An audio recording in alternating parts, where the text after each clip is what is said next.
Early in Skyfall, Judi Dench's impulsive side our embattled heroes, played once again with suave ennui by Daniel Craig, and wonders whether the world still needs either of their services.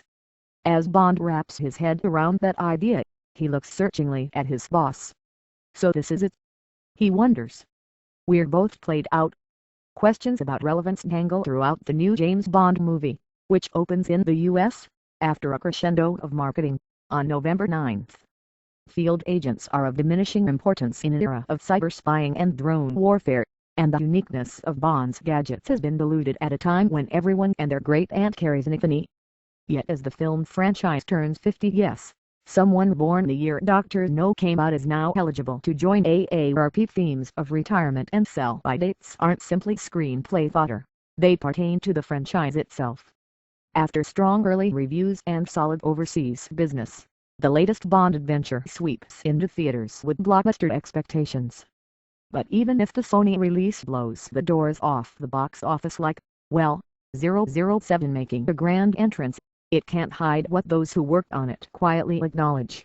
Making this movie was a more difficult and delicate undertaking than ever. No longer is a successful Bond movie simply a matter of dialing up clever dialogue and dazzling set pieces. Facing the world that would be unrecognizable to those behind the early Ian Fleming adaptations, Bond filmmakers and actors grapple on many levels with how to keep the series fresh. They must find ways for a tuxedo-wearing, martini-swilling protagonist to stay relatable while a global downturn rages.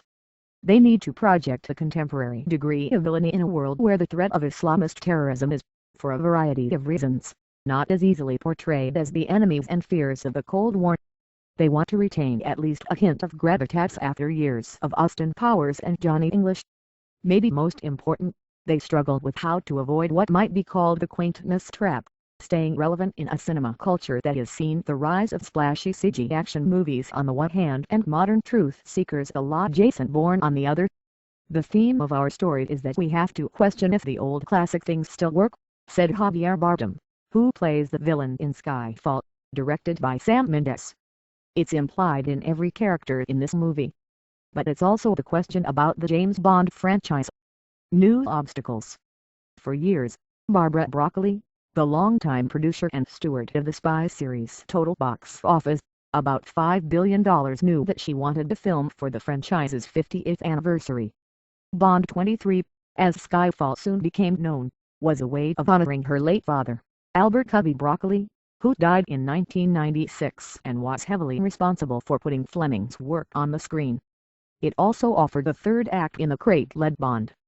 About 3 years ago, with the blessing of Studio MGM, Broccoli and stepbrother/fellow producer Michael Wilson hired the longtime Bond writers Neil Purvis and Robert Wade, along with the Queen scribe Peter Morgan. At nearly the same time they brought on Mendes, the British director of American Beauty, who was in a slum after his Young Marrieds drama Away We Go flopped in 2009. Then MGM filed for bankruptcy, and suddenly everyone was frozen in place. To avoid legal action from creditors, Mendes was retained off the books as a consultant. Photos, the Bond girls. It was a nightmare, Broccoli recalled. This was one of those situations that's really frustrating, when all the delays have nothing to do with the making of the movie. Craig's attitude was even more bleak.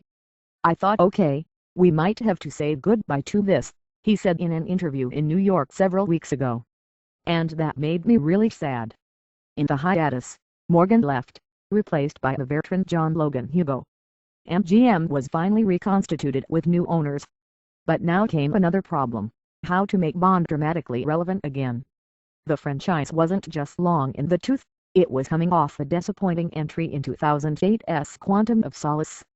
Craig acknowledged in the interview that the movie wasn't satisfying. Wilson said that, after witnessing the critical reception, he thought, oh God, we really screwed this up. The big reason for that was Bond's nemesis.